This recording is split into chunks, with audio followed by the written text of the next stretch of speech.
Logging off one, logging on another. Hi, Carolina.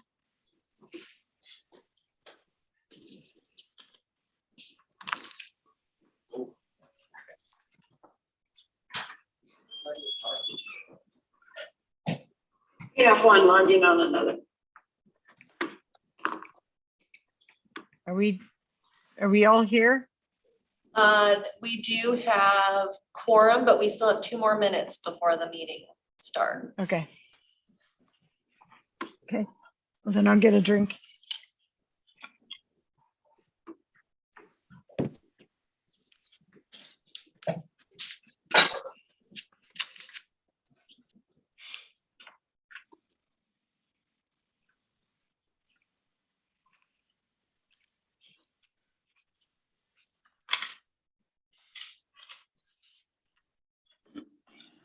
Go ahead and hit record or wait. I would probably wait.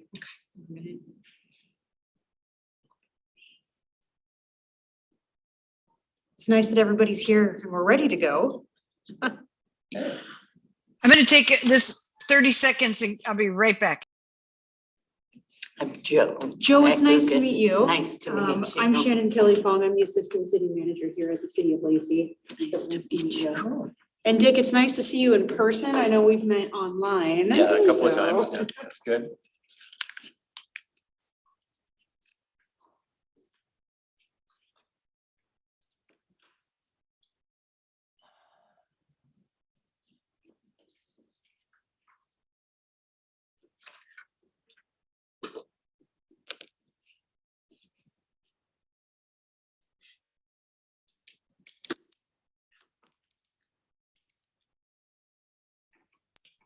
Okay, I'm back. All right.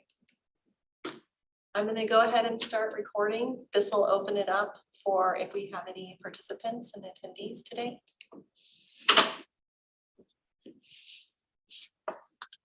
Okay. All right.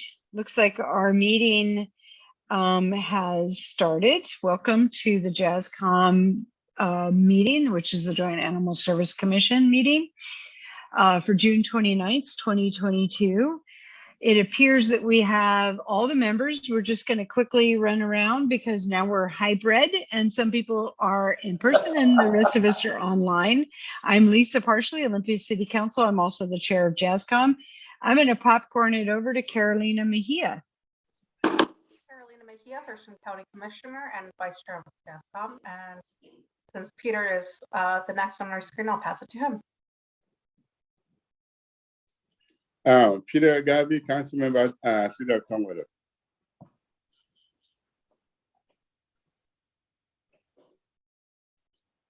Councilmember Kunkel, would you like to start us off?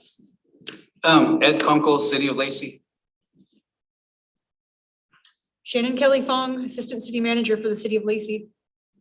Dick Glenn, Thurston County Humane Society. Sarah Hawk, Executive Director for Animal Services. Joe McGugan, Feline Friends of Olympia.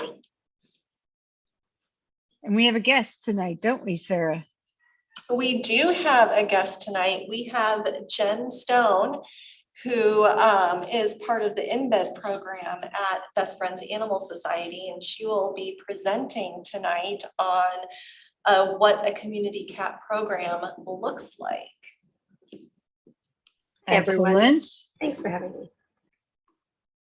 Thanks for being here. I look forward to your presentation.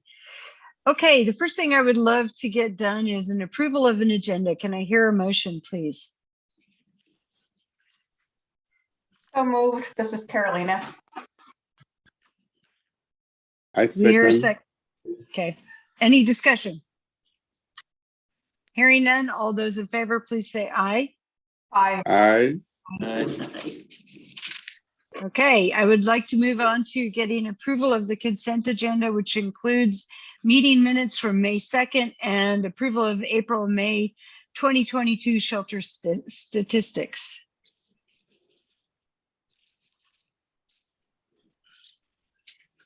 So moved. Thank you. I'll second. Any discussion, corrections, or comments? Hearing none, all those in favor, please say aye. Aye. Aye. Aye. Okay, moving very quickly on to public comments. We have developed a statement that we wanted to read prior to public comment to sort of standardize this for all folks. It is the opportunity for community stakeholders to inform the Joint Animal Service Commission of their respective views on issues or items. The commission does not engage in dialogue with the public during public comment. When you are unmuted, please provide your name and city of residence. Each speaker will be allowed 3 minutes to speak and provide input.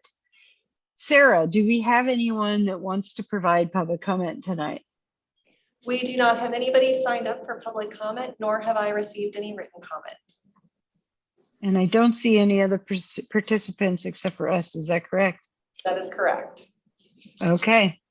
Moving on to the meat of the meeting, which is we're going to be doing a presentation with Jen Stone on community cats from the Best Friends Animal Society. Sarah, do you want to do any other introduction, or Jen, do you just want to take it from here? I would love to do a quick introduction. Jen is our in-bed partner. So we recently were awarded a grant of $18,000 to start a community cat program initiative here in Thurston County. And Jen is our in-bed partner that will be leading us to success. It is a joint partnership. She will be providing resources and training for staff. And Best Friends will be helping to support us as we create materials, SOPs, and create what that program looks like and offer support for staff as we move through this new program. And with that, I will hand it over to Jen. Thank you. That was a wonderful introduction. My name is Jen Stone. I've been with Best Friends Animal Society for about 7 years. And just so you know, we're really excited to help you guys with this community cat program.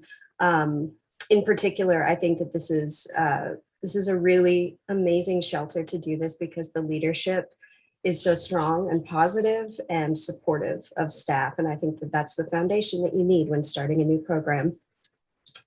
So my work with Best Friends Animal Society is primarily focused on helping both the public and the animal services together to address the outdoor cat populations in a way that supports the needs of both the cats and the community.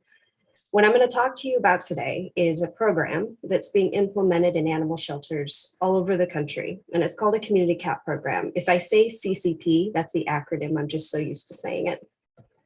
So what is a community cat? We've heard other terms for outdoor cats. We're choosing to use the word community cat because it's a lot more all-encompassing. I think feral cat can conjure some images of like a scary unvaccinated cat that might bite you. So community cat is the language that we've chosen to move forward with. A community cat is a domestic feline that lives primarily outdoors and has no obvious signs of ownership, such as a microchip or a collar.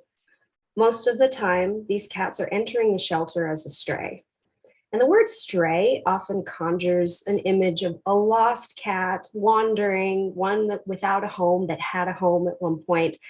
But in the case of community cats, these cats actually have a home. It's a neighborhood where they're living, where they're thriving, and they're often being cared for by more than one person in the area. I call that the buffet, when a cat kind of makes its way around the neighborhood to a bunch of different people who have food out. The key here is that these cats are for the most part healthy. They've got their lives figured out. So these community cats find themselves in the shelter system for a couple of reasons. Sometimes it's a good Samaritan who sees a free roaming cat and assumes they're lost and brings them in. Other times it's a nuisance complaint that a cat or a number of cats are soiling on someone's property, causing noise disturbances due to howling, fighting, many other legitimate complaints that are definitely upsetting to community members. For decades, the method to dealing with these outdoor cat populations has been trap and remove, but it hasn't worked. We've tried it. And the reason it hasn't worked is largely due to what is known as the vacuum effect. Cats, just like groups of wildlife, they breed to the care and capacity of the environment in which they live. So the more resources like food, shelter, safety that there are in the area, the outdoor cat population is going to mirror that. When one or more cats are permanently removed from that group, more are going to move in, often unfixed cats, and then the breeding continues. So when shelters have a complainant that comes not once, not twice, but multiple times a year, bringing multiple cats in with complaints, and you wonder, well, it didn't solve your problem. So we're just going to keep taking the cats in, and it still isn't really addressing the problem. So community cat programs are really about finding a long-term, sustainable solution that addresses those needs that the public has, rather than just putting a Band-Aid on it and removing the one cat. So a community cat program functions in a shelter in the following key ways. Number one, it provides spay-neuter, vaccinations along with rabies, and then returns this healthy cat back to the community where it originated, unable to reproduce. So it's filling that spot that it had. We're not removing the cat, but the more cats that we do that with, the less there will be breeding. Number two, a community cat program provides complaint mitigation tools and resources to those community members who are being negatively affected by the cats in their area. And I get it. I've had cats pee on my door. I've had cats dig up the soil in my yard. It's not pleasant. But what we found doing these programs is that there are a number of really effective ways to use when dealing with those complaints. And it's a long-term solution. Number three, this allows the shelter to focus their resources like money, kennel space, staff time on those animals who really do need to be housed in the shelter. This program allows cats who are identified as having a safe outdoor neighborhood that they call home to be fast-tracked through the shelter system. They get spay-neuter, they get vaccinations, and then they get out the door faster. This reduces stress on the cat. It reduces it reduces disease spread in the shelter. It frees up kennel space. It frees up budget typically spent on board and care for these cats. It frees up staff to focus on animals that truly need help or adoption as an outcome. And in general, it's great for staff safety too, because a lot of these cats coming in are what we call fractious. Their behavior can be unpredictable. They are not always socialized to humans.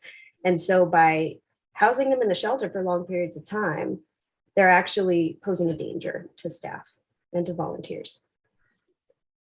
So I'm going to read to you a position statement put out by NACA, which is the National Animal Care and Control Association. And it says this: at every opportunity, officers should work to educate the public regarding the humane and responsible coexistence of care of pet and community cats, to include education on the benefits and resources for spay-neuter, vaccination, responsible feeding and management practices for those who do choose to care for community cats, and effective methods to humanely deter these animals away from homes, structures, and targeted areas. And that's referring to like a complainant's yard, for example. It goes on to say, indiscriminate pickup or admission of healthy free roaming cats for any purpose other than TNR or SNR, which what that means is trap, neuter, vaccinate, return, or shelter, neuter, vaccinate, return when the shelter provides that service. So indiscriminate pickup for any purpose other than those things fails to serve the commonly held goals of the community animal management and protection programs, and as such a misuse of time and public funds and should be avoided. So that comes across a little harsh, but what it's basically saying is that we have figured out a much better way to use the limited resources that shelters have. And not only does it provide education to the public, it also makes for a healthier population within the shelter. It improves morale among shelter staff who already have a hard job as it is, but this way they won't have to be euthanizing healthy cats that do have a home to go back to. For many decades, animal welfare and laws and ordinances related to animal services have been written to address dogs and cats in really similar ways, for both pet dogs and cats and stray dogs and cats. But as shelters move away from this trap and remove or euthanize method, we find that those ordinances aren't accurately reflecting the needs of the community, or they're almost impossible to enforce when it comes to cats.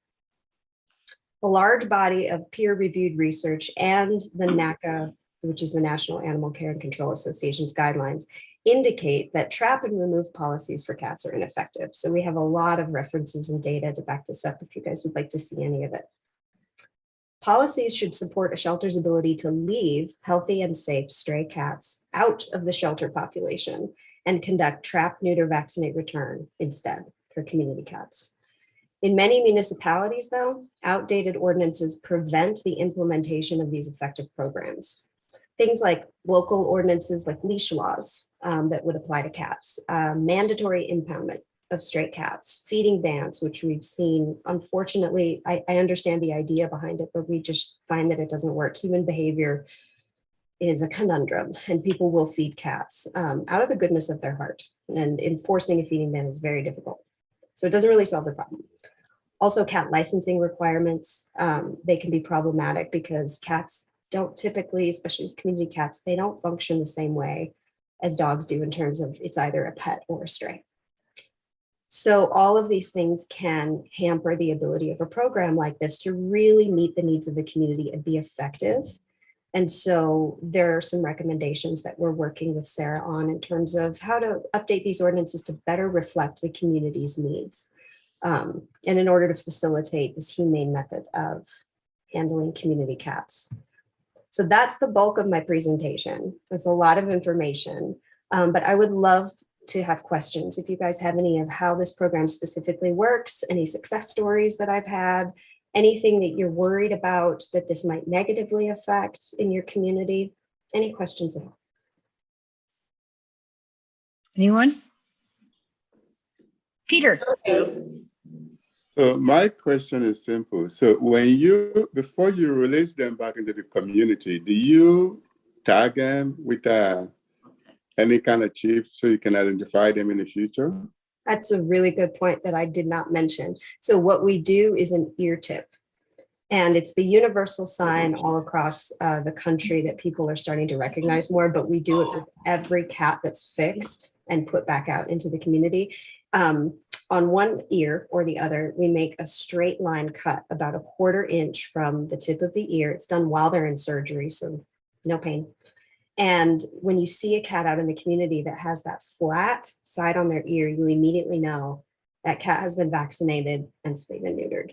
Some other shelters have tried different methods of this. Some choose to microchip community cats. That can be problematic only because where does the microchip lead back to? Does it lead back to a caregiver? What if there's multiple caregivers? Does it lead back to the shelter? Microchips can be problematic because it is kind of a universal identifier of ownership. And these cats aren't really owned. They just live in a community that they call home. So we find that the ear tip tends to be really effective. And in terms of public opinion, people are starting to recognize that as a sign that a cat has been spayed or neutered. I have a question. I saw Joe. Your hand Thank went up, Joe? Well, I did have a question, the same question about IDing them, but I also have a question. Are they held after they're spayed for any length of time? And does the shelter hold them? Or are they fixed and released immediately? Well, we wouldn't want to release them immediately because that would be dangerous for the cats. It really depends on the program. Some programs that I've helped shelters with, they actually have a holding space in their shelter, a room designated for cats recovering from surgery. That is one option. The other option is that the clinics sometimes that perform the surgery that you partner with, they can have a holding area. I recommend, and I think it's pretty universally recommended, that all cats, male and female, be held for a minimum of 12 hours or more after surgery. They're also monitored in the few hours after surgery to make sure that they're waking up okay and that there aren't any complications. At times you'll have a female cat that the spay took a little longer than usual, and we definitely in those cases would recommend holding for a little extra time for monitoring. But it's up to the individual, vet practice and clinic practices. Question I have is, I live in a part of Olympia where we don't have a lot of stray cats. Okay. We have a lot of stray animals, real animals, but not cats. Okay. And my cat is indoors all the time. She's afraid to go outdoors, so she never goes out. The question is, how do you identify the areas of JASCOM's authority that are the worst or most prone to problems because of these cats? And how do you identify where they are, and how do you shuffle where to go to get these things taken care of? That's a really good question, because we don't have unlimited resources, do we? Especially with spay neuter. Good. So there are two key ways that I recommend finding those communities to focus on to make the most impact. One is complaint calls. If you have complaint calls coming from a certain area, multiple cats are causing disturbances, that's going to be a spot that you want to provide services to. The second is intake. And so there are different ways to gather intake data and to kind of map it. There's some really awesome tools, technology, yay, that allow you to map hotspots of intake addresses to the shelter. And those are also ways that I would start to, if one cat is there, there's going to be more, you know, they always have friends. And usually those friends aren't fixed. And so that's the two ways that I recommend doing that to maximize the resources. And also the reason we recommend focusing on those communities first, which I'm glad you brought that up, is because one of the goals of a community cat program is to not only reduce complaint calls and to successfully address complaint calls, but also to over time reduce cat intake. The more you're able to focus on these areas that have the largest issues, the less intake you're going to have as you meet those communities' needs. So is JASCOM in general and the general population of the JASCOM served area benefited by knowing where these calls are coming from and where you're going to service these animals? I would assume so, yes. Sarah, did you want to talk about that? There are definite communities that have already been identified. Okay, didn't know that. That are known areas because of complaint calls. Sure. And there are probably more areas that we don't know about, just simply because of the lack of low-cost spay neuter services in the area. And so it becomes very problematic for people who are wanting to help but don't necessarily have unlimited resources themselves to take care of, you know, perhaps that litter of kittens that came in and things like that. And so we will probably be able to identify more areas as the program becomes more well-known and we have funding for that. I have a feeling some of these communities will self-identify because they're looking for assistance and help with the problem as well. Does anyone else have any? Yeah. I have one, but I'm just trying to make sure that there's no other questions. Oh, I see one, Shannon. Jen, you mentioned some success stories. Can you provide us just with a very high level of some communities that you've worked in the past that have been examples of the successful CCP? Yeah, absolutely. So one of the communities where we did not only a CCP, but also just a really intense shelter was in crisis, I will say. Overpopulation, understaffed. This was a couple of years ago and it was in Texas. I think the shelter took in about 38,000 to 40,000 animals a year and flooded, right? Through the course of the assistance that we provided the shelter, the first thing we did was start immediate, what we call shelter, neuter, vaccinate, return, which is really, you know, that's the big part of a community cat program. It's cats that come into the shelter. We identify that they do have a community to go home to, and they go out the door. We started with that, even though there were so many other things to address in that shelter, you know, cleaning protocols, hiring more staff. We decided to start with that because we saw benefits right away. What a community cat program does is it just eliminates a large number of the animal population and allows for positive outcomes, and it frees up the space. They went from, it was a save rate, overall save rate of in the 20th percentile. So I want to say it was about 26% save rate for dogs and cats, which meant that 75% were being euthanized. They went from that within 6 months, they were at an 80% save rate for cats. And positive outcomes are a really great way to market to the community. And because of the services provided to the community was able to partner then with the shelter and realize, oh, there's a way that I can help. I can foster, I can volunteer. Shelter just hadn't been on their radar. And so we also saw more participation that way. But that's one of the reasons why I love implementing these programs because it's like the low hanging fruit. There's no other better way to say it. You start to see results right away in the budget and also in the kennel space. I personally oversaw a program in Stanislaus County, which is in Central California, also a large county facility. And we did a community cat program over the course of 3 years, and we took them from a 50-some % save rate in the first year to 90 before the third year even arrived. So I love seeing it, but honestly, my favorite thing when doing these programs is seeing the effect on staff. That's really the heart and soul of why I do what I do, is I think shelter staff are largely underappreciated, and seeing the benefits to them of their time and their resources, and also seeing the benefits of having positive outcomes for cats that they just didn't have before. It's really awesome.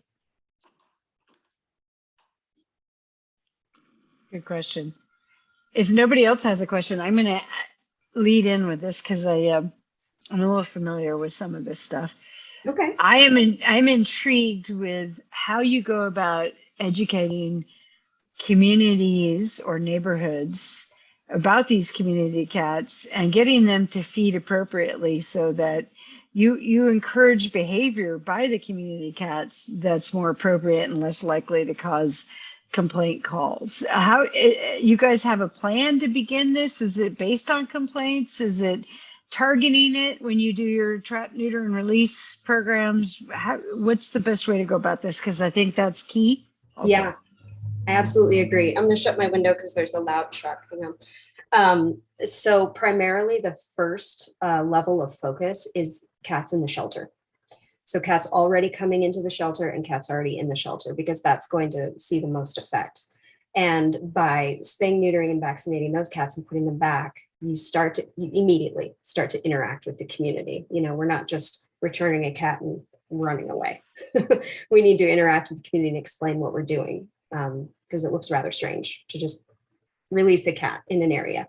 So that's, but my priority is the shelter cats, giving them a positive outcome. And then from there, using those addresses of where they came from to further expand the services. I also focus on complainants a lot because I think they deserve, they're taxpayers. They deserve to have their problems addressed.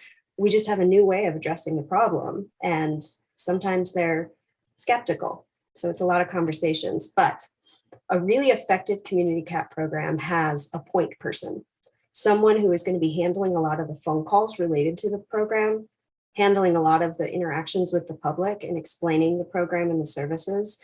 And that person typically spends a lot of time out in the community. We do help shelters develop marketing materials like little door hangers that you can put around in communities. So say you return a cat, go ahead and hang a door hanger on all of those houses in the neighborhood so that they know what you're doing and that they know the services that they have available to them. So that's one way. You get a lot of calls that way.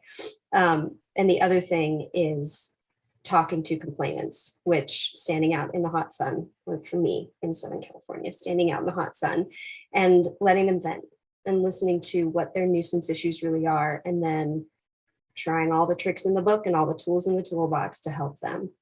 In the process, educating them that a lot of the behaviors that are causing the major problems are due to unfixed cats.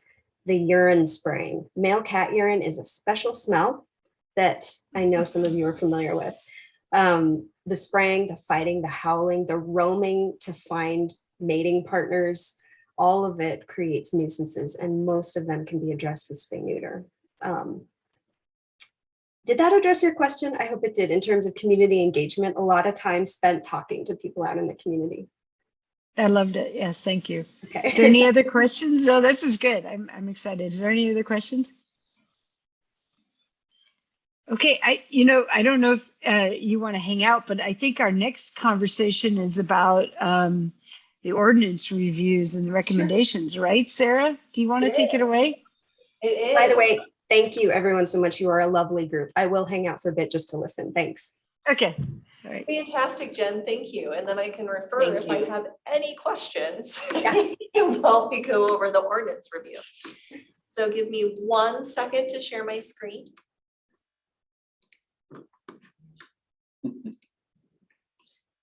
And so you can actually see what she described in this picture. So all community cat program participants that go back out to the community will get this notch right here, so that we can identify that they have already been spay or neutered, and vaccinated. So what we are having a discussion about today is the Community Cat Program Ordinance Review that the lovely people at Best Friends performed for us. So they actually had their legal team look over all 4 jurisdictions' ordinances in terms of community cats. So this is not an overview of all of the animal ordinances. This is just specific to community cats for this program. And there are some recommendations being made to help with the community cat program as far as municipal codes and what could be a barrier for us to have the most life-saving program possible. And so in review, this kind of summarizes what the thoughts are regarding the ordinances. So for Thurston County ordinances, there are very few concerns for a community cat or a return to field, given the definition section regarding a pet animal. It avoids issues with at-large and abandonment provisions for cats, discretionary impoundment, which is great. Also allows for community cat on a full-scale level if we choose, without a change in ordinance language. Other jurisdictions should resolve their ordinances in favor of simply adopting the example of Thurston County's ordinance. So that's one of the simpler fixes. And I do have an example on the next slide once we go over, so you guys can kind of see what we're talking about. And Sarah, just for clarification there, it's not adopting the whole animal ordinance. It's Correct. adopting a portion. I'm sorry, it's adopting some of the language as far as definitions. So Olympia does mirror the county ordinance, but there are a few important exceptions. So Olympia does require licensing for cats. So does Tumwater and Lacey.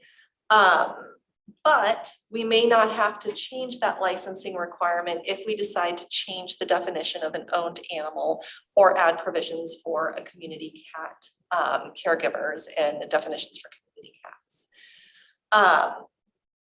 There is also a definition regarding catteries that could potentially be problematic depending on how we're reading that ordinance. Tumwater is very similar to Olympia, with essentially the same issues, but Tumwater did allow for a more lenient definition of impoundment. So that will help with workarounds as far as when we choose to impound animals and when we don't in terms of the community cat program. Lacey has all the similar ones as well. So the recommendation would be to either adopt county's language for some of the definitions, or it would be kind of changing what some of our definitions look like within our ordinances to help with the community cat program. And so on the next slide, I pull out some of the notes that were called out in a couple of the different ordinances as examples.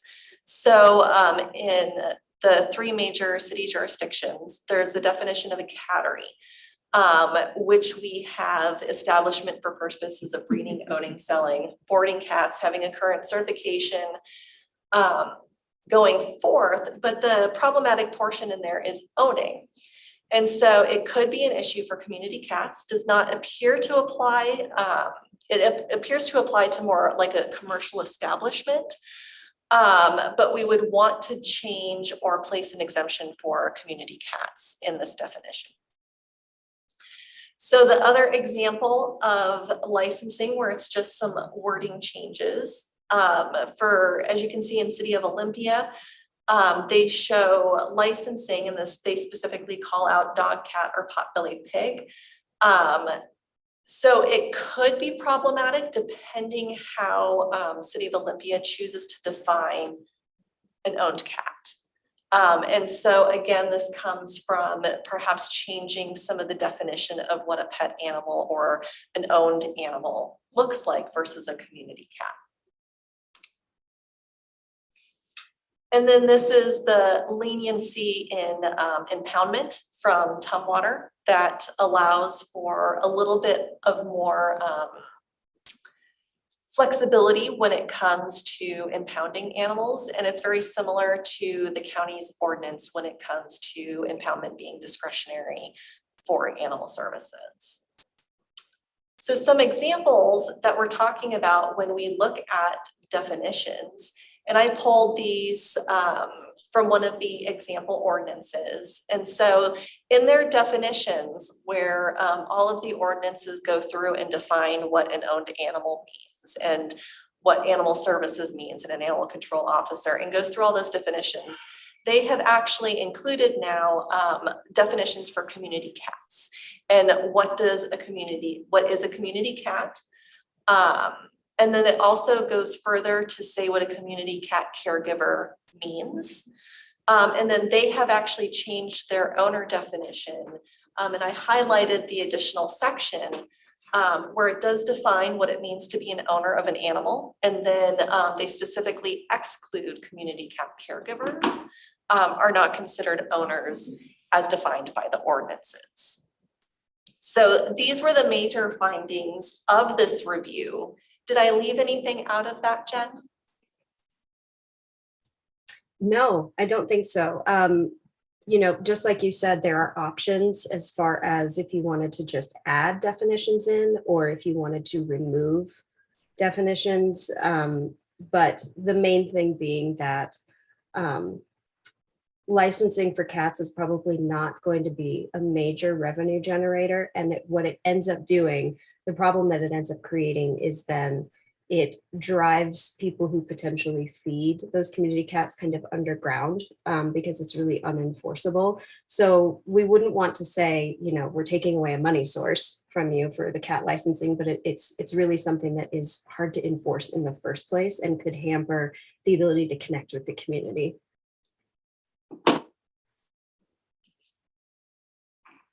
And I'm gonna stop sharing my screen for a second so I can see everybody's faces again. Does anybody have any questions regarding the packet that was included with the ordinance review, or any questions about your current ordinances? Is there, and maybe you said this when I got distracted by a patient who happens to be an animal. Is there a recommendation from the staff? I saw that, you know, the options are, you know, put these definitions in and have the other jurisdictions match the county. Is there something that the staff and Best Friends is recommending to our communities? Because I don't know how the rest of the jurisdiction representatives feel, but I'm not opposed to bringing this back to Olympia and saying, here, legal, do this. This is the language. Just make sure it's okay. I think our recommendation is really for streamlining, right? Because if you have multiple jurisdictions that a shelter is responsible for, it makes it so much easier to just have the same services provided to all of those jurisdictions. And so that's really the selling point, is that, you know, all the communities are going to get the same services, if that makes sense. Yep. It does, and I would agree with Jen's comment and my recommendations, and I can bring forth like language recommendations at the next meeting for what we're looking for. This was for discussionary purposes and a part of the community cat program, but our preference would be to change some of those enforcement language. So the discretionary on impoundment, as well as changing some of the definitions of what an owner is and defining what community cats are and community cat caregivers are. So it is a combination of both that would be my ideal recommendation to the jurisdictions. And we can bring back language for the next meeting, as well as a draft letter from JASCOM for you guys to review as well, if that would help, if take back to your jurisdictions as far as a letter of what we're recommending and including language for you guys to pose to your councils or commissions for any language changes needed. How does the rest of you Sure, I'm feel clear about on that? the enforcement of this. If we could maybe cover that a little more. The main portion that we're looking at is the discretionary for impoundment when it comes to enforcement. So we want to be able to say, if somebody brings us a feral cat that's healthy, that we can alter and, which is spay neuter, and vaccinate and return back to its community because it's healthy and it's thriving. We would like to be able to do that. And so if it's discretionary, like if we don't have discretionary impoundment, we can't say, hey, these are some options that we could do to work with you. Instead of bringing these cats to the shelter and turning them in as a stray, what we would like to do is be able to work with you and provide traps, provide spay neuter appointments, and that it doesn't even directly have to turn into an impoundment if we can provide those resources instead. Does that make sense? Sure. Seems like 6 in one hand, half a dozen in the other. So one thing. Clarify too, it would also, so after they have been a participant in a community cat program, so they've been spayed, neutered, their ears have been modified so you could visually see it.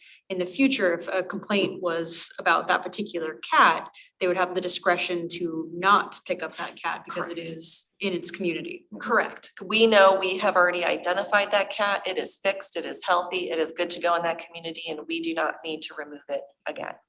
So it's providing the discretion to do it rather than the thou shall. It is a may. Okay. Depending on And the it circumstance. also allows us to offer other opportunities, and like Jen said, to have discussions with people who, let's say, are having a nuisance issue, to give them alternatives to help keep the cats out of their yard, as well as providing this other service, which would be to trap, neuter, vaccinate, and return it, but then say, hey, here are some other options to help keep these cats out of your yard. The spay and neuter will help with this, but we can also help you and provide resources to keep these cats out of your yard if it is becoming an issue for you.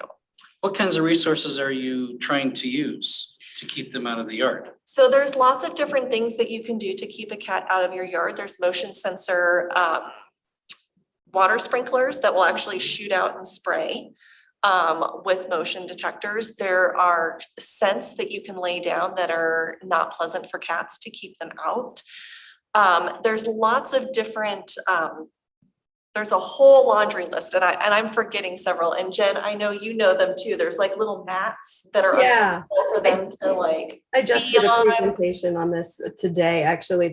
Usually we use combinations, my favorite is the motion activated. It's a sonar. It's a pulse, like a sound that we don't as humans hear, but it's in a frequency that's just really offensive to cats. And so I place them strategically in areas of the yard so that when they do jump in to that area, they are very annoyed. It's unpleasant. And they eventually, over the course of, say, a couple weeks, will modify their behavior because it's just not pleasant anymore. Things like that. And so by kind of changing that enforcement aspect of it, we can provide some alternative resources that don't result in the cat ending up having to be euthanized at the shelter because we cannot place it in a home. And Sarah, one more thing to add on that. I think I also heard because the cats are spayed and neutered and returned, some of the more egregious offenses are limited. And so the cats that you're having in the communities are not likely to do those behaviors. Correct. A lot of the nuisance behaviors are because of them being not altered. Yeah. It creates a slew of activities that are problematic for people when they aren't altered. And so just simply spaying and neutering them fixes the majority of the problem. But while those hormones are reducing from those surgeries, there are sometimes some other things that you can help alleviate until all the hormones settle down and everybody is where they need to be as far as hormone levels and things like that. Could I ask a question before we go on? What about distemper? And what do you do with the kittens or lactating moms? I can talk about that. So for distemper, we typically, when we're doing these community cat programs, we are going to encounter a handful of pregnant strays. or who have just given birth. And so when they do come in for surgery, the vet, we have a surgery sheet that has some information that the vet fills out for us so that if they detect that a mom is lactating, we make efforts to return her safely to the area right after she's awake. So we make sure that she's, recovering, pupils aren't dilated anymore, she's not groggy, and then we return her. And I was skeptical about it at first, but what I found is that they go back and are able to nurse their kittens just fine. And the incision from the surgery is just so low and so small, it's not actually going to cause any complications with the nursing. So that's the one thing. We try to divert neonatal kittens out of the shelter, either to have someone who has found kittens to put them back and monitor to see if mom comes back, because kittens are just better off with their mom. Monitor for a period of about 12 hours. And then if mom doesn't come back, placed immediately in a foster home so that they're not jeopardizing the shelter population with potential disease. Did that answer your question about distemper? No, I mean, you're not giving a distemper vaccine. Oh, it's part of the FERCP vaccine that we give to all cats. Cats 4 months and older. I'm sorry, 4 weeks. Cats 4 weeks and older can receive that vaccine and would. But will you be giving it here locally? They would be vaccinated before they were returned. Okay, because it just said rabies on the. No, I apologize. Yeah, no, And it's so- a full, it's Okay, the FERCP okay. and the rabies vaccine. Okay, that answers everything. That's my mistake. I'm sorry, I didn't put that in there. I just didn't want And it we- spreading anywhere. No, and we don't release, if part of the TNR efforts, we do come across a sick or injured animal, they're not getting released back to spread. Right. If it's something that we can fix and still release back, whether it's a shot of antibiotics or, a quick repair somewhere, that's one thing, but we're not going to release sick or injured animals back out into the community either, because those are the ones that truly do need our help. And why we're here is we're supposed to be the place for sick and injured animals to go. come. Right. Excellent discussion. Any other questions? How does the commission feel if we took Sarah up on her offer to potentially come at the next meeting with some recommendations for our jurisdictions, maybe even standardizing it? I like the idea of having all the jurisdictions be the same a lot. It reduces problems for the animal officers and the jurisdictions if we have a standard. Yeah, I don't see any conflict with it. Seems like we're all on the same page with this one. It doesn't seem like it's too tenuous or any reason for a Good. debate. Yeah. So I would support it. Thank you. agree. Peter, I agree. Not Caroline, in agreement as well. great. There you go, Sarah. How does that work? How do you feel? Better? Fantastic. Then I will come prepared with language recommendations and changes for each jurisdiction at the next meeting. Okay, good. Excellent. I think it's good because it's always surprising how some of these ordinances have been there for decades, or even one in Olympia we discovered outlawed all veterinary practices being housed in Olympia downtown up to areas where we already had veterinarians. So we had to go back in and change that law because they didn't want cattle being run through downtown Olympia. Yes. Different times when those were written. Yes. So some of these laws are worthy of changing at this point, especially potbelly pigs, really, Olympia? Yes, and currently we have to still attempt to license pot-bellied pigs because of this. You can put that one in on ours too, by the way. But no, and this is why, in reference to the strategic plan, why we have put in that there is a whole review of everybody's ordinances, because when you start going through and digging through most of these, you will find that the besides the retail sale of puppies and cats, of dogs and cats here, most of the ordinance regarding animals have not been updated since 2003 is the latest version. So a complete review is warranted, but in order for it to be doable and manageable for staff, we have to do it step by step and look at it from different aspects as we move through. I wish I could just give you guys like one list and it be over and done with.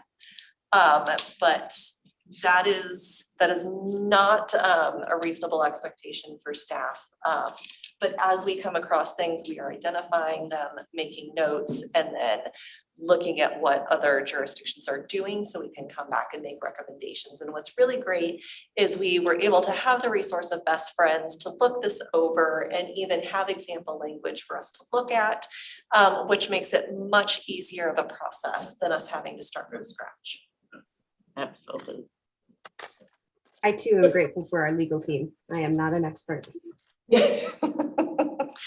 So it sounds like JASCOM has provided very clear direction on us taking a look at the hybrid language and coming back at the next Joint Animal Service Commission meeting and reviewing that. Jen, in preparation of that, could you also send us the data on the program that you had? You'd referenced earlier in your presentation that you had some excellent data. And I think this would be a good thing to take into consideration as this moves forward with the various legislative bodies that this will have to go in front of. Absolutely, Sarah, I'll send that over. Perfect. Yeah, and we can touch base later on for some of that stuff because I have a couple of questions for some other language as well. Okay. Well, I will go ahead and hop off. Thank you guys so much for having me.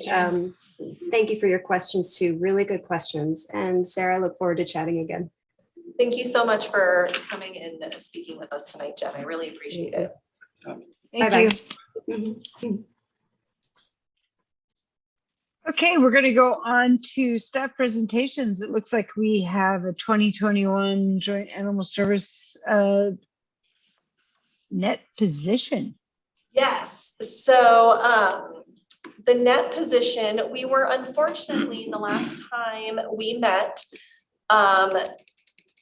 we were not at a point where finances had been finalized yet that we could provide the net position. And so, oh goodness, sorry guys, there we go. We have now completed it. And so I did want to go over this as promised and requested by JASCOM to look at what our reserves are regarding our net position. So, okay, just trying to shuffle some stuff around so I can see it as well. And so I did put up both 2021 and 2020, just so you could see some of the changes reflected from the previous net position statement.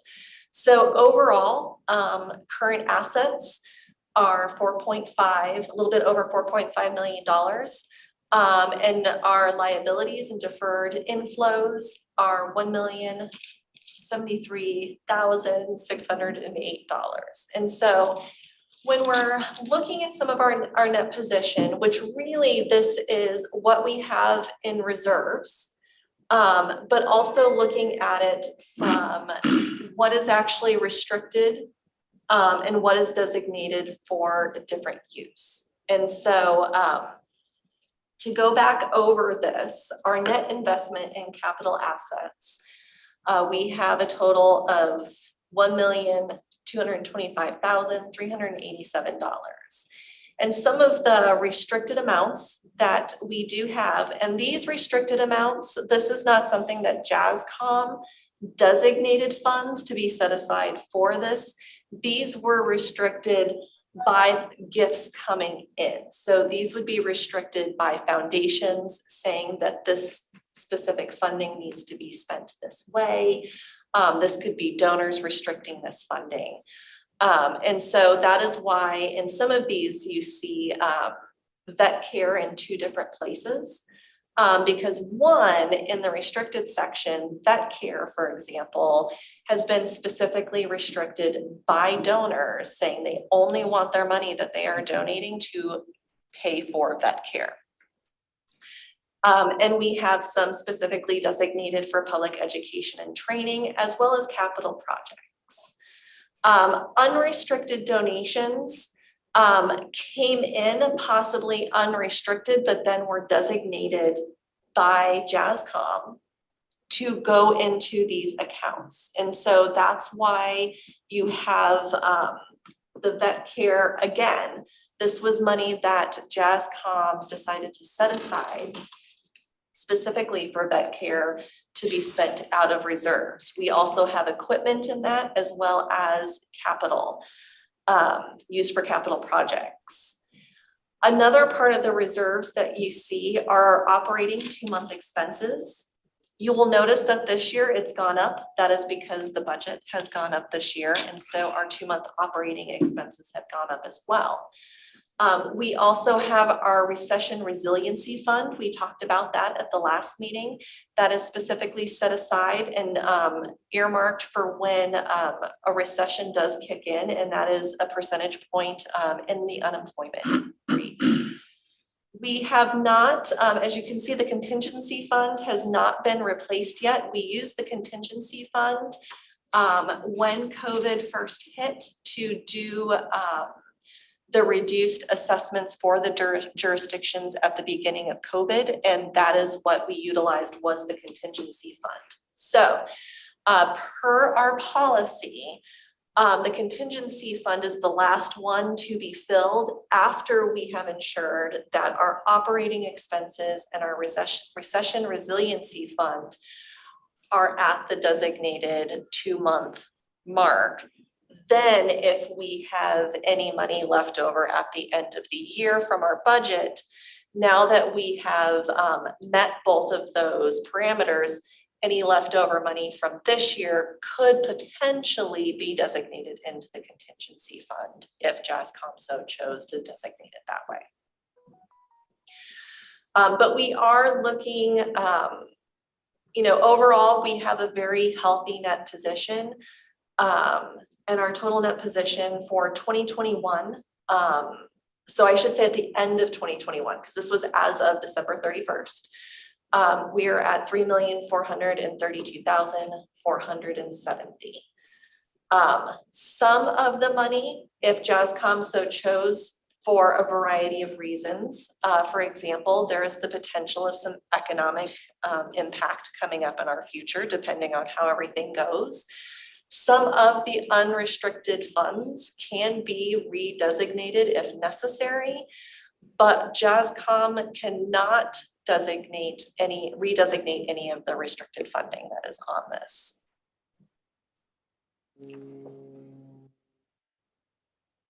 I know it's a little bit to take in. Does anybody have any questions on what they're looking at?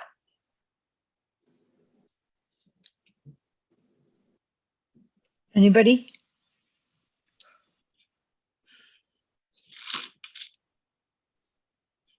I guess general question for the restricted things. Yes. We have a list of those things that are restricted. I have. You don't share them generally with the board. No, Okay. because it is a multi-page spreadsheet. But we do. Finance and I, as well as Andrew, we're constantly tracking the restricted funding because there are larger grants that we're tracking as well as smaller private donations. It's like the difference between a contribution and a bequeath. Yeah. And so yes, we diligently track those. Okay, understood. Yeah, I do not share it because it is a much Understood. larger list. Understood. And within those areas too, you could have kind of subcategories, right? Oh, So yes, vet care, for definitely. example, Right. could be specific to. Emergency care versus regular care versus spay neuter.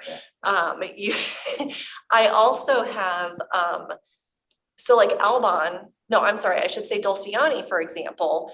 We have Dulciani is tracked a couple of different ways now because they have specified restricted grant funding for us for multiple things that we're spending money down in different categories. Good, thank you. Yep. Great question, thank you. Any other questions? my only question is, and I just want to make sure I'm understanding. The difference in net position, is that the difference between being the county at full assessment?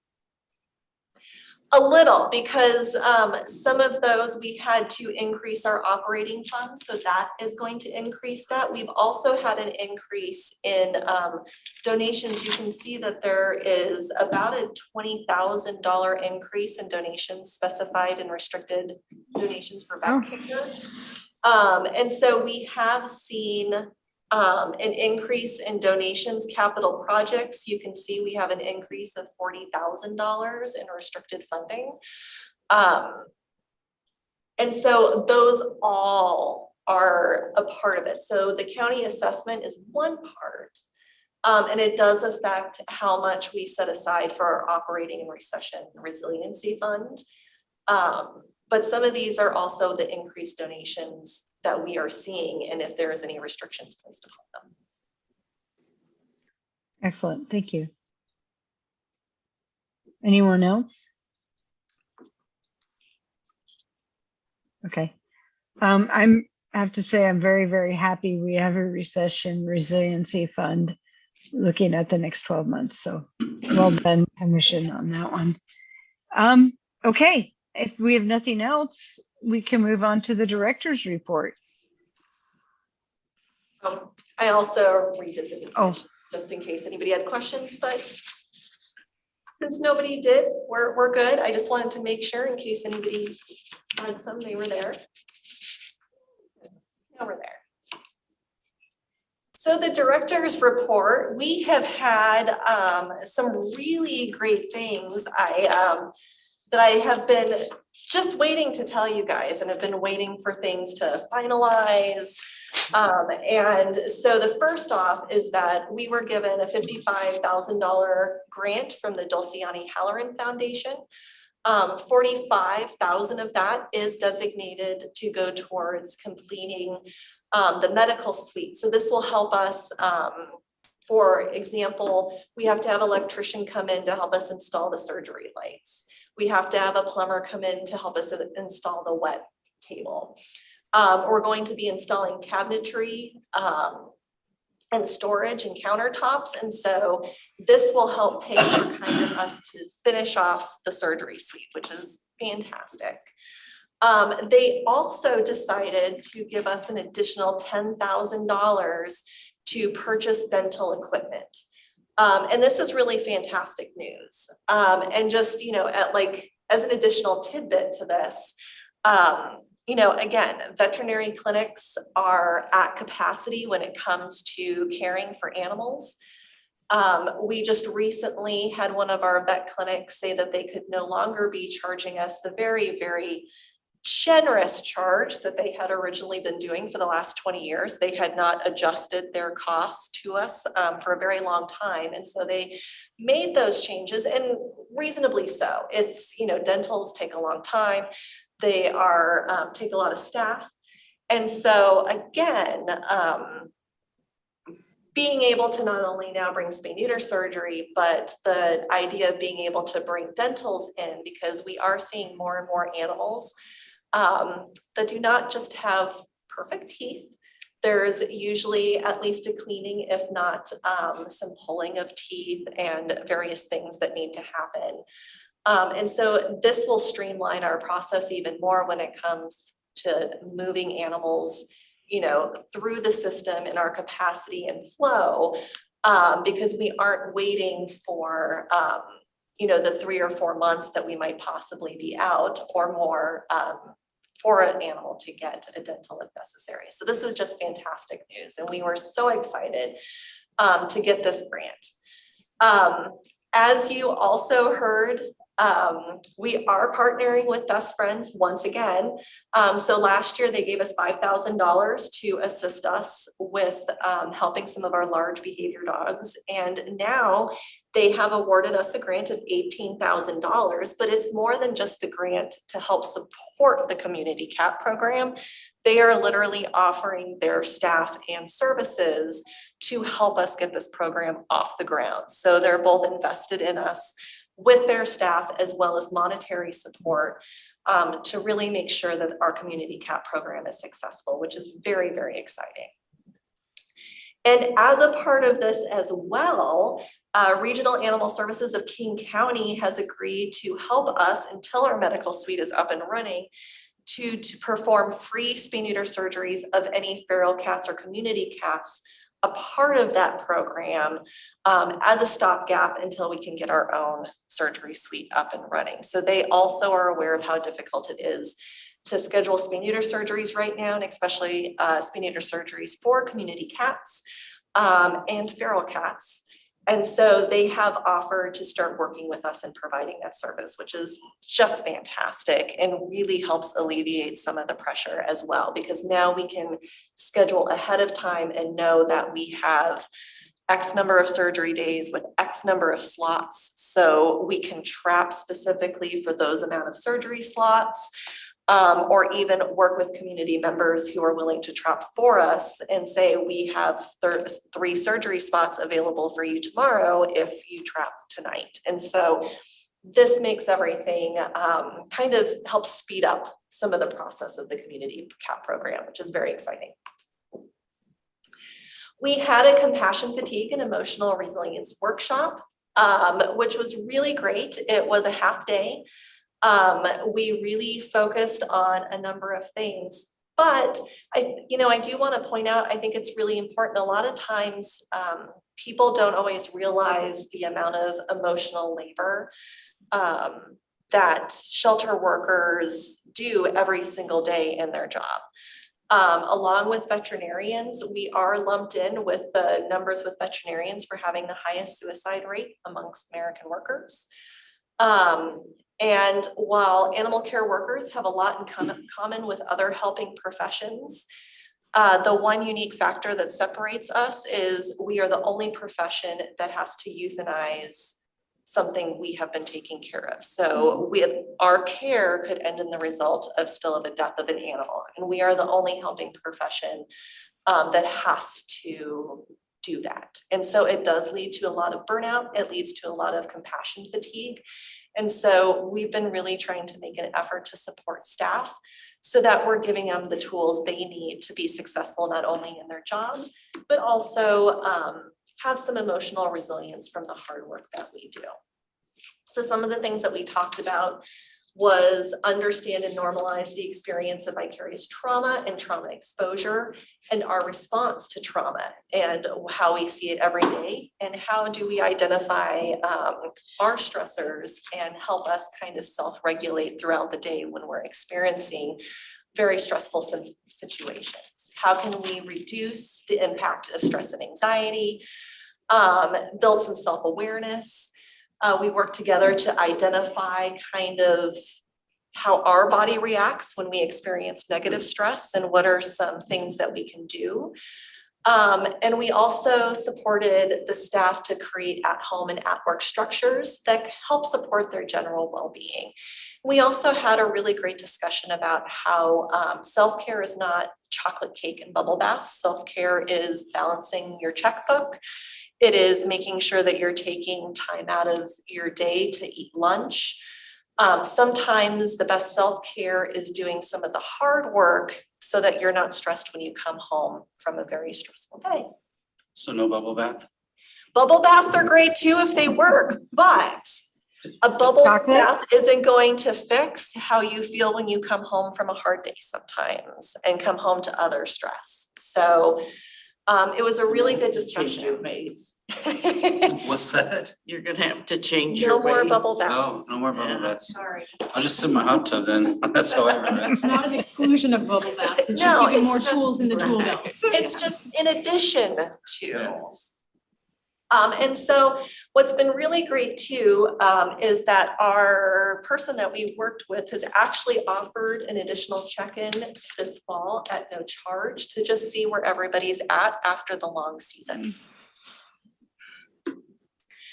Pay equity. So in light of the current economy, along with the difficulties that we have had in recruitment, we have been having to offer when we are recruiting at a higher step level than we have normally had to offer.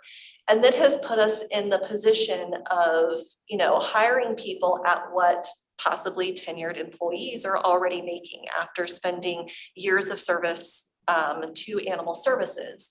And so we wanted to make sure that we were being equitable to our current employees as well. And so we did identify that we had 2 positions within animal services that needed to be addressed. That was the animal care technicians and our customer service specialists.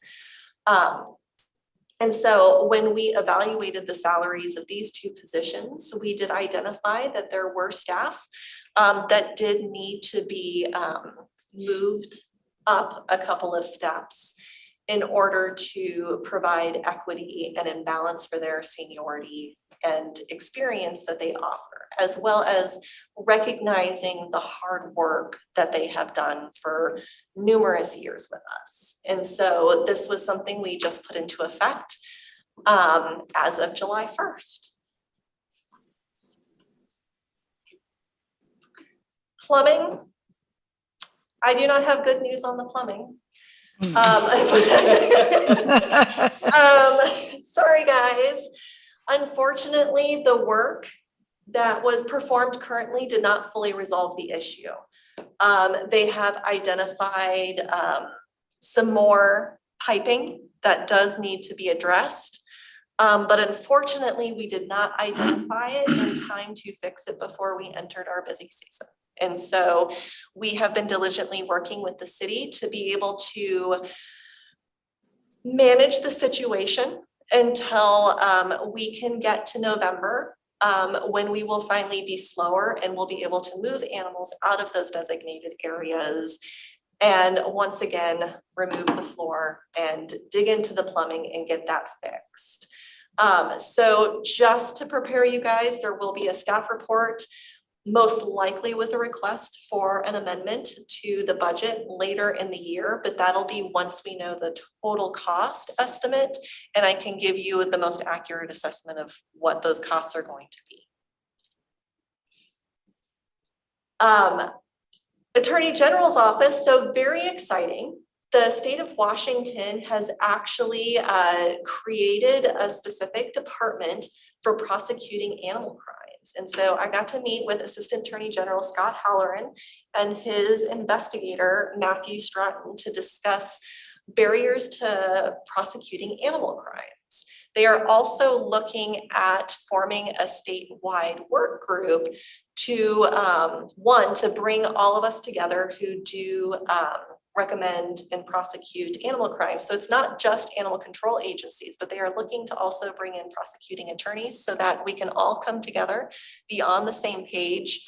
And most likely there might even be some training that goes across the board in the state of Washington to help make sure that everybody is prosecuting animal crimes as well as has the resources. So one of the other really great things about this department is for some of the smaller jurisdictions who maybe don't have the money to pursue animal crimes as much as they want, they can actually step in and assist with prosecution of animal crimes. So they have jurisdiction across the state and can step in and assist when needed, especially when resources are not there. So that was really exciting, and I wanted to make sure to share that with you guys because that is such a great step for the state of Washington to be able to have a department that's solely focused on helping with that. And I am finishing off my director's report. I am pleased to share that we have hired Liz McQueen as our new animal and veterinary care manager. She comes with 20 years experience.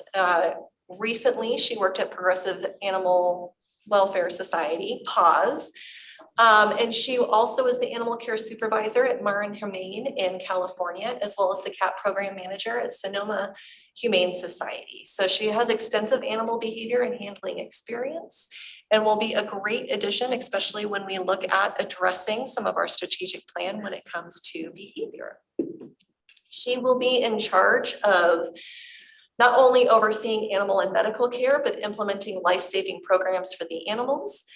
So community cats might be one of those that her and Andrew work side by side, and managing our foster and volunteer programs. So she starts July 18th. I am very excited to have her.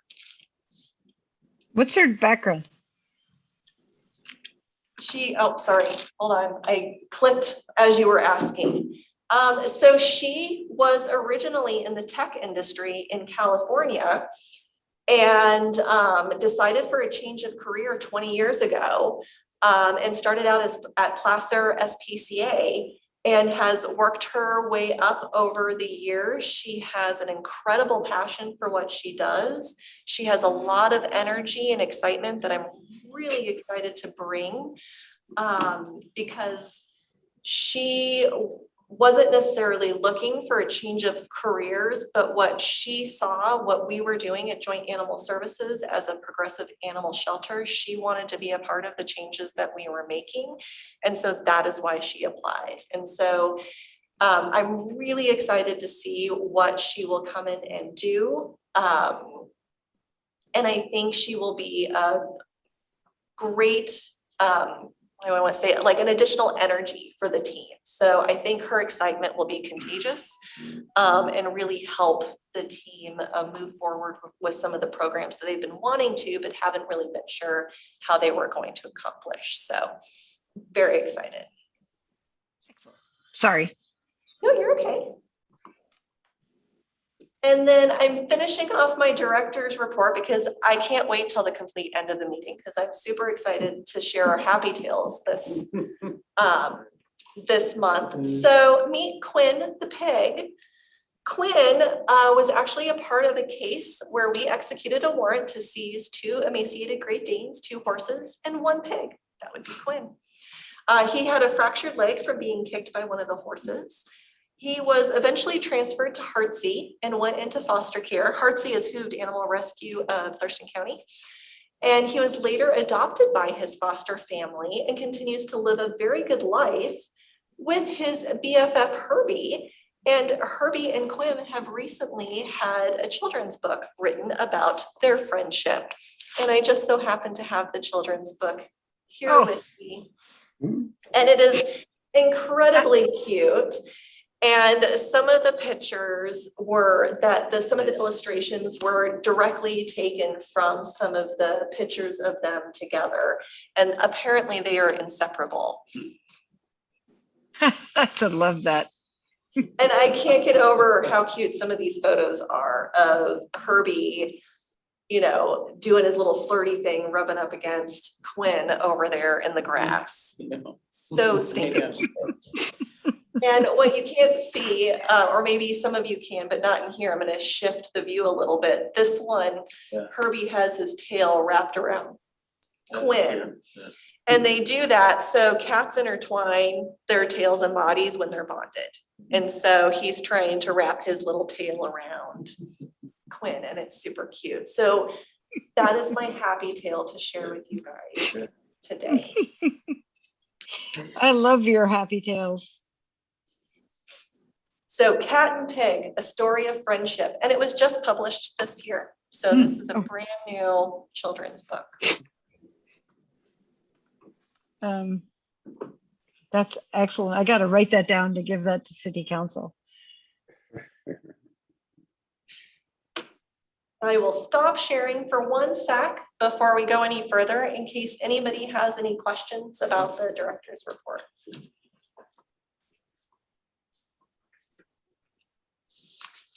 Anyone?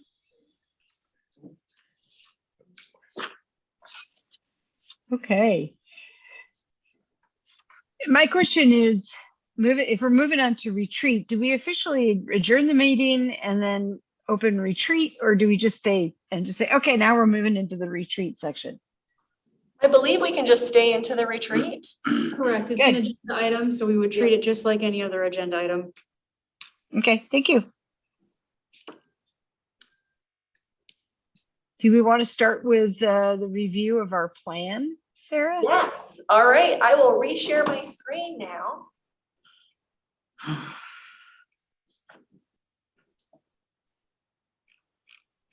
gonna just take me back to where we already were, but. All right, so first off, I will pull up our strategic plan for everybody to see. I'm sorry for those. It might be slightly blocked for some on the screen, and I can kind of shift around some stuff for people to look at if necessary. And for those in the room, I do have a couple of printed out if you do need to look at, if you need a printed copy.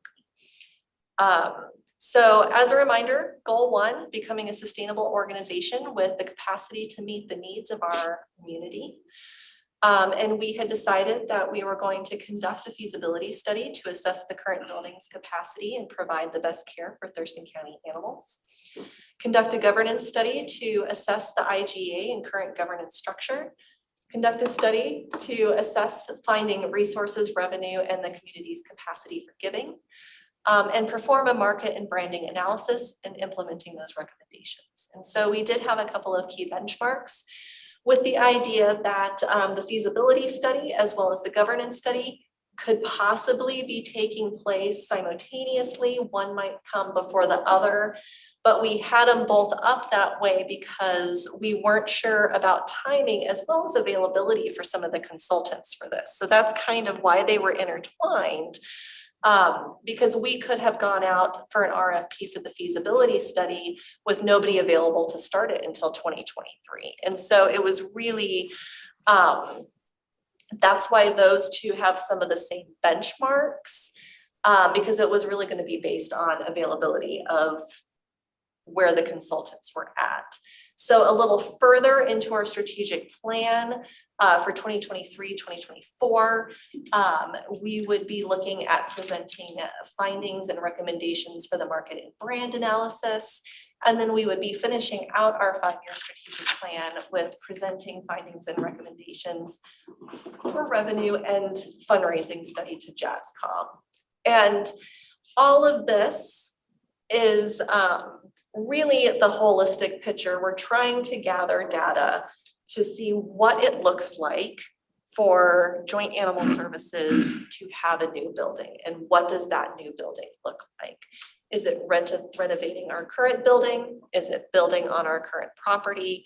Is it looking at a different property that is located strategically in a different location?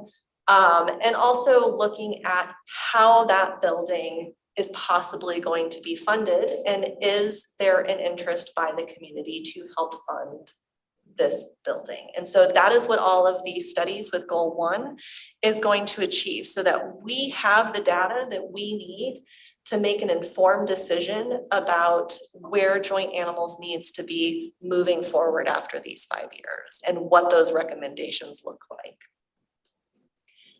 Goal 2 is expand and improve animal care and programming to support our community's pets and people. Our strategies were to continue to implement and increase medical care for shelter animals, review, identify, and recommend changes to local ordinances that impede or limit life-saving programs and services within Thurston County, create training and development opportunities for staff focusing on our vulnerable and animal populations, both within the shelter and in the community, and evaluate current and future staffing needs. Some of these key benchmarks were going to be performing 10% of spay-neuter surgeries on site in 2022, increasing that over the next 5 years by 5 to 10% year over year, providing 15 to 20% of medical treatment and procedures on site by 2025, increase the save rate by 5 to 10% for vulnerable populations such as feral cats by 2023.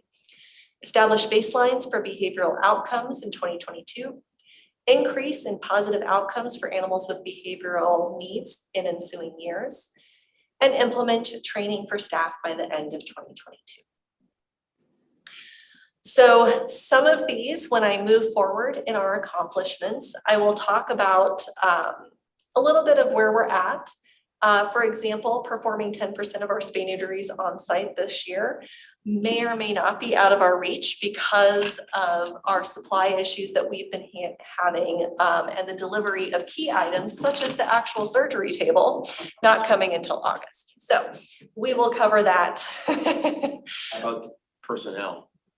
Personnel, there is interest actually in providing relief work for us. And so we are not looking at necessarily recruiting full-time staff, but supplying it through relief work and volunteering initially. And so then our third goal is increase accessibility, inclusivity, and enhance community involvement. Some of our strategies we were looking at were to develop more collaborations by leveraging our reputation and working with Thurston County entities, stakeholders, and nonprofit organizations and businesses. Evaluate language, DEI access of all materials, including brochures, handouts, the website, forms, online, etc. So, and partner with Thurston County entities to promote joint animal services through the marketing and communications teams.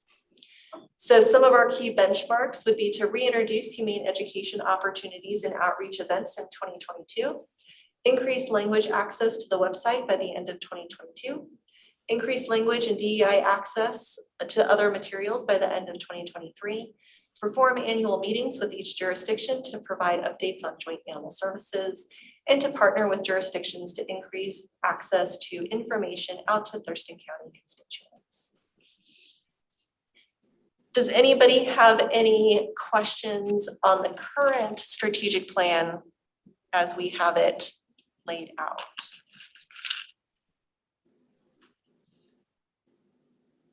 Excellent. Then I will be moving on to our mid-year accomplishments. So I have broken it out by goal, with goal 1 being a sustainable organization with the capacity to meet the needs of our community. So currently, feasibility study. We're not in the process of doing the RFP for the feasibility study yet. However, we were able to tie into the City of Lacey's capital facilities plan and their consultant. And they have completed an initial assessment of joint animal services. And I have some of their findings, and Councilmember Kunkel is actually privy to some of this already. He saw the presentation. So the space assessment that the consultants have presented, their initial findings, was we are running at almost a 50% deficiency. So we are running at only about 50% of what we should be running at, both size and staffing. Animal services facilities require significant investment in additional space to meet those needs. The consultants will be developing alternative concepts and performing a public outreach in the summer and fall. And next steps, this assessment has confirmed that we will need to move forward with the feasibility study of the building and looking at that timeline. It probably will most likely happen in 2023 because we will most likely be working with the City of Lacey's consultant again for our feasibility study. So that is extremely exciting. Can I ask who's doing your CAT plan? They did. Yes, it's Makers. It's a firm out of Seattle. Okay.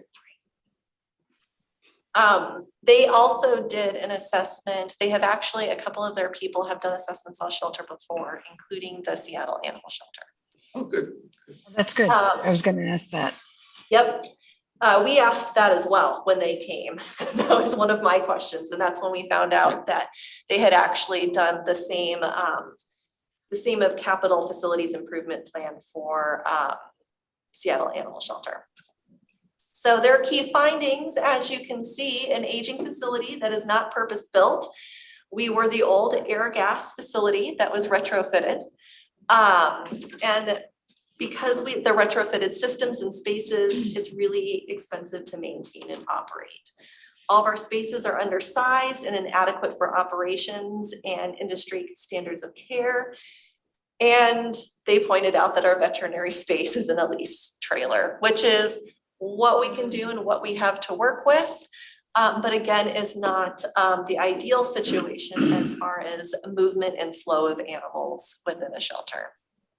And so our condition, comparatively to the rest of the city departments, I believe it was us and the police that were ranked lowest as far as condition and function. So the diagram on the bottom, is that square feet or what, 5,000, 10,000? Yeah, yes, but it's not just building. They're also looking at like parking, like basically the whole like usable space is what they're looking at. So they're looking at parking, they're looking at building, because our building is only 8,000 square feet. But our current need, as you can see, should be about double that, and then future need expands even more if we're looking at what we are providing to the community. And some of that is looking at what future programs look like, what does the future of animal sheltering look like. And so what will be nice is moving forward with this consultant is they will be able to kind of present to us some alternatives of what this looks like. If we want to provide X number of programs and services to this estimated population, this is the estimated staff as well as size of a building and perhaps costs and budget that you will need in order to provide that. And so I do think this is really key first steps. Honestly, in all of our studies, because I think we're going to get more information out of this than expected and will really help us identify moving forward the types of studies we will need to do dependent upon their findings. So most likely when talking with the city, they will not move forward with actual building feasibility studies until next year. And so we will have to change what that looks like as far as our key benchmarks reporting out to JASCOM. Questions about the facility or feasibility study? Is this gonna, I know you're doing this, and thank you, Lacey, I have to say, for including JASCOM or Joint Animal Services in your assessment. Is this going to inform potential future RFPs? And are we going to be more specific on what we actually are going to be asking in terms of animal care, including veterinary care and all the other aspects of this? Yes, that is what I am really hoping to get out of this. Besides the besides they will actually do like the feasibility study on the building, but it will help us inform like us for future as far as what we are looking for in terms of other studies. So it might actually inform partially the governance study. What is the expectation of the community? They are going to be interviewing the community as part of this. So I will be really interested, and Shannon can probably speak more to it because I know being with the city, she probably is slightly more privy to just my section, which is the shelter. Well, and I think Sarah did a great job of saying that this is really the starting point. So the whole purpose of the, kind of broad scan was to see collectively what the conditions of the facilities were within the city of Lacey. And as Sarah had previously mentioned, the two that came up as the most deficient as far as condition and function were the existing police department and Joint Animal Services. And so that's certainly, now knowing that's something that we will be turning, more attention to with, our police facility. That's already an ongoing project. And so this certainly, rises to the top of things that we're going to need to be looking into in the next couple of years. And Chair, partially to your point, this will be, that jumping point to, future plans and studies that are related to Joint Animal Services facility. Yes. Excellent. All right. Moving on. Goal 2. So as part of goal 2, we have been establishing baselines for behavioral dogs and outcomes. And so first, we were awarded a grant of $5,000 from Best Friends to assist with positive outcomes for large behavior dogs.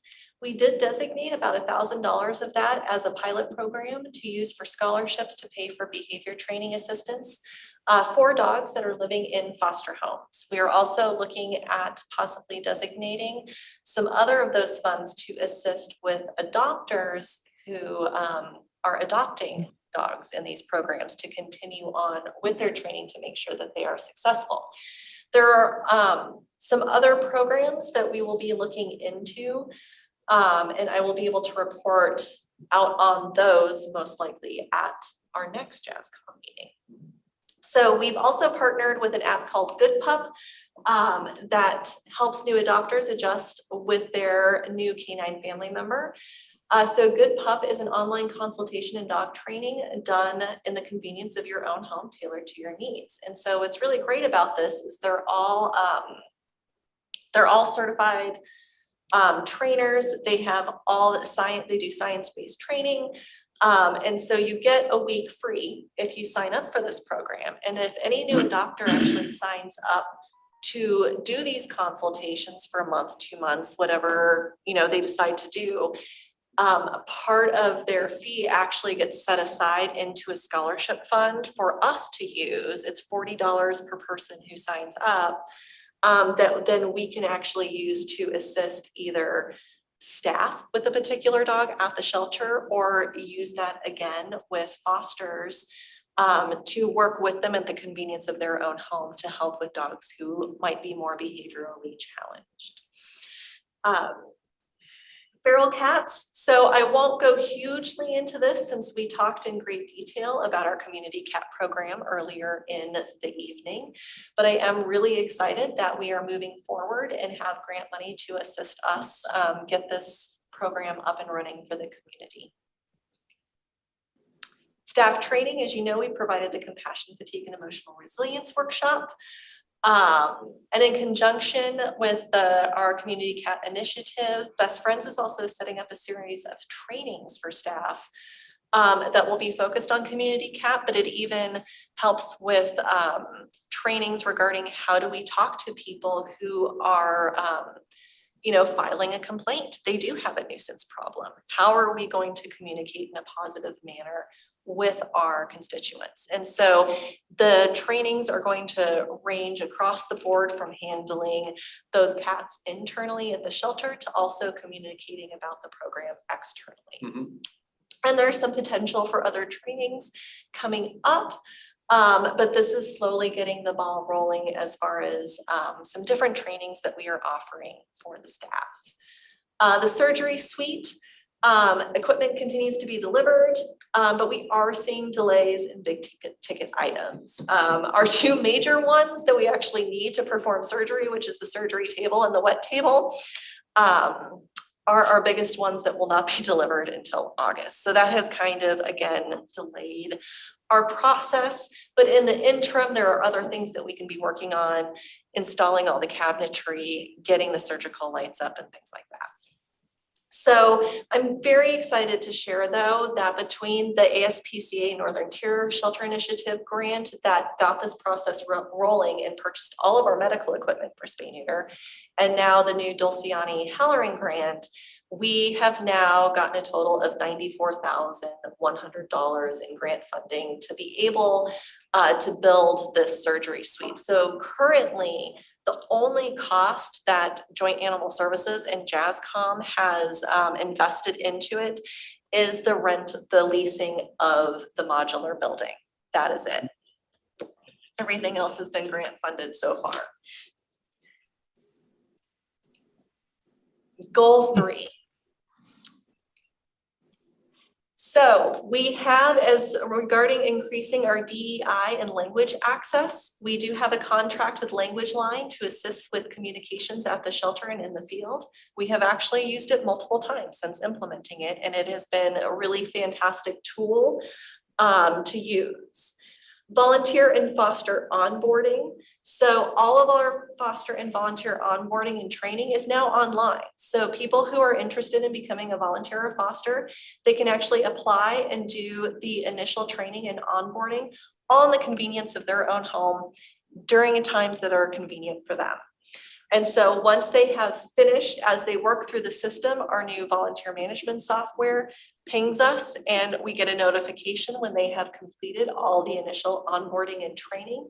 And that then initiates us reaching out with an email to schedule them to come in for their tour and hands-on training to get them going in the departments that they have signed up for. Jurisdictional presentations. I was able to do all of the presentations already for 2022, updating all of the jurisdictions about our activities. And we'll continue to schedule those about the same time every year. So March and April of every year will be my goal to have those scheduled to update all the jurisdictions. We are committed to being more involved with our community. So past events that you guys are aware of, we have done several adoption events, including Hogs and Dogs, Top Rung Brewery. We tried to have an adoption event at the fun fair, but it was so noisy and crazy. We ended up having to move the animals and it was just an information booth, but we did try. But, and then we did have an adoption event at Furniture Works, and they also did like a fundraiser and donation drive for us at that facility. I presented to the MSLA group for Thurston County, and we'll continue to look at doing presentations to community members and stakeholders. Future events that we already have scheduled are Cops, Cars, and Kids. And we will be participating again with Lacey Police Department in their summer cruising events. And Chandra has already started working on what our humane education will look like this fall. Currently, as the shelter stands, we are not in a position to have on-site humane education. It's just not a conducive environment for that. But we are trying to look at, now that this hybrid model has come about, we actually were able to do end of year presentations for several different classrooms at the end of the year. Since we could not necessarily do a tour for the kids, we were able to do a Zoom interview where different staff members actually got on with different age groups. The kids got to ask some questions, and so that was really great. And so Chandra's working on what our plan looks like this fall. Questions about our update? And I will stop the share so you can see everything. First, I think Carolina Mejia had to leave for another meeting, so just to let everybody know. Any questions, anyone? That was a lot. I know, I'm so sorry. It was a lot of information tonight, you guys. But thank you for bearing with me. I appreciate it. It was actually very good. I agree. I mean, it's fun to make a strategic plan and actually get work done on it, Sarah. So don't apologize at all. Yeah, it's a lot of ground to cover that we've already have covered. That's pretty good. I agree. I'm really excited. I mean, this is just 6 months of working on some of this, and the team has really stepped up to the challenge. And it's really exciting when we can start working on stuff that we weren't even slated to do yet. So we weren't even slated to look at some of the ordinances until possibly next year. And so the fact that we can even start looking at some of these now when opportunities arise is really, really exciting. And I think working on some of these programs has also kind of invigorated the staff. They're really excited about the Community CAP program. That's awesome. Good. That was my update. I don't know if there are other discussions, questions, or concerns about our strategic plan as it stands. My only recommendation would be, I don't know if we want to revisit some of the key benchmarks for goal 1, simply because it might be in our best interest to hold off until the feasibility study is complete next year before we move forward with some of the RFPs, because I think that will better inform some of our decision making on that. I would agree with that. Okay. Me too. I agree. It looks Yeah. like Peter's shaking his head. Yeah. And And it that's- is fantastic that Lacey's doing this and getting us this launch point, because I think we'll be more pointed and therefore get more information out of any RFP if we wait till we get done. We like leading the way over here. Yeah, way to go, Lacey. Thank you. I would only I agree with you on the benchmarks. Let's change the dates. The only thing I would hazard to say might need to be adjusted to a degree is goal 2 with the impact of what's happening in veterinary medicine and the profession as whole, and how the animal shelters are going to have to react to that per force, which may also mean interacting with the state to reevaluate the Practice Act for shelters. I 100% concur with that. Although I will say the Veterinary Board of Governors did come back, and animal welfare agencies just have to provide an affidavit for providing low income services. They no longer have to provide proof, which is helpful. But again, there is still that tracking mechanism that they are having to work through as far as how long are we keeping these affidavits? Are they transitory? All of that stuff. But I agree with you as well. And what I can do as part of, an action plan for JASCOM is I can come back with some perhaps changes in some of our key benchmarks to better reflect some of the realities, such as perhaps I was slightly aggressive with my 10% of spay neuter surgeries this year. So Sarah, my recommendation would be, we're at the halfway point of the first year. It ain't gonna happen. So to finish the first year and see where we're at and then adjust them moving forward after that. I like your idea better. Yeah, that's why you do these plans, because it's a plan. It doesn't mean it's gonna happen. And just an additional comment to add on to that, while we're talking about adjusting benchmarks, I think it's really important to recognize that a lot of the work that is being accomplished within the strategic plan is due to the leadership at Joint Animal Services. So I just want to take a moment and shine the light on Sarah Hawk, as well as her team that is really, diving into the day-to-day of the strategic plan and changing operations and looking into new programs, et cetera. So I just want to take a second and recognize those efforts. Thank you. Yes, here. Nice. Yeah. Yes, very good. Which direction we're going and how we're gonna get there eventually. So, good. Yeah, Just listing off all your grants that you've gotten to get this work done, not to mention the hires you've done, key people you've brought in. Your leadership is amazing. You've done fantastic. Thank you, Lisa. Thank you to all of you. I appreciate it. I definitely have to say, the majority of my success is my team. They are 100% hands down amazing and go above and beyond every day. And so they make my life much easier because I do not have to focus and worry on what is going on day to day at the shelter. I can focus on doing stuff like this. And that's the best thing a leader can ask for. They are 100% amazing. And I think I have the best team ever. So I will make sure and pass along everybody's excitement at what's going on. I think they would really appreciate it. The busy season did hit with a bang.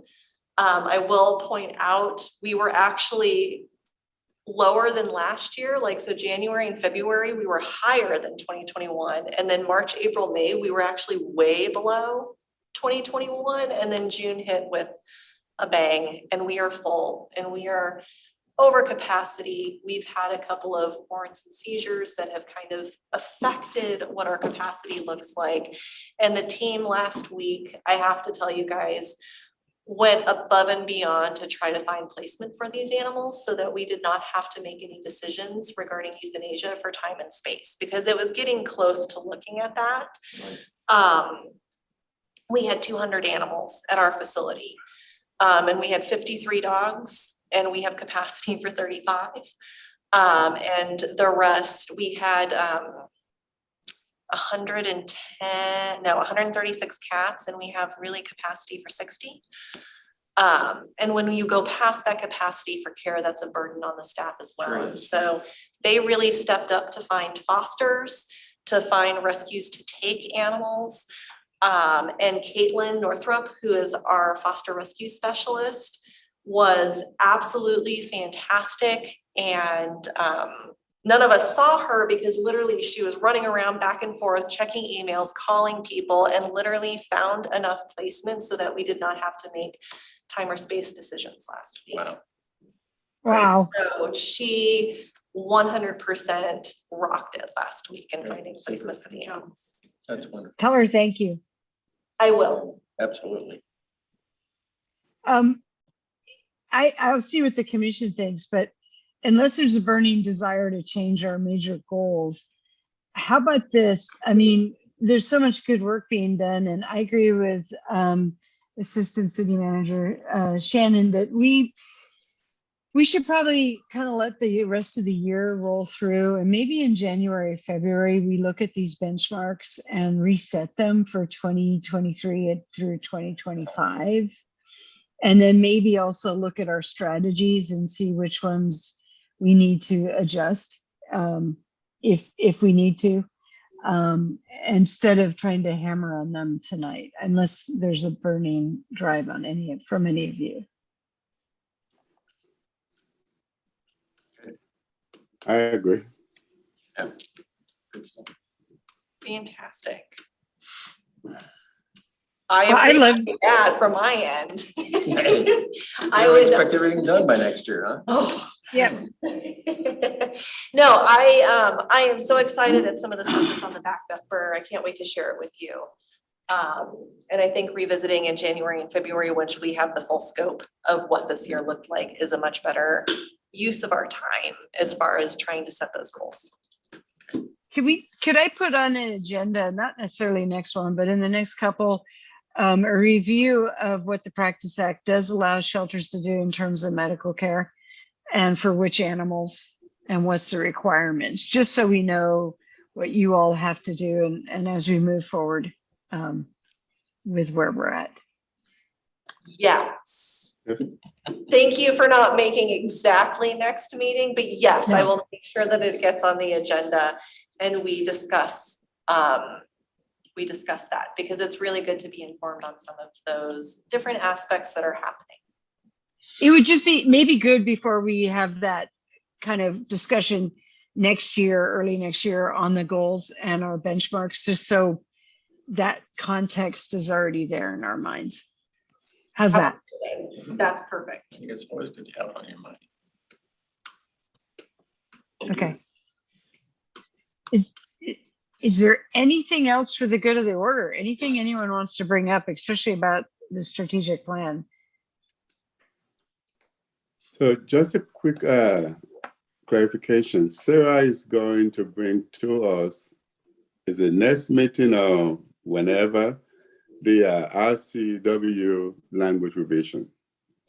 For clarification, I am bringing the updates to the municipal code for the next meeting with recommendations to the jurisdictions.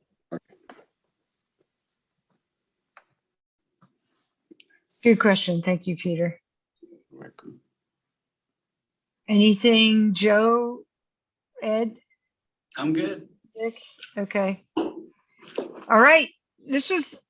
I love giving reports out to Olympia City Council. I've got so many pages that is all really, really positive and fun. So thank you. I appreciate that, especially the pig story. Can you send us the picture of the cover of the children's book? I will. I'll send you a couple of pictures too. Thank you. Okay. If there's nothing else for the good of the order, I am going to adjourn June 29th, 2022 Joint Animal Service Commission's meeting.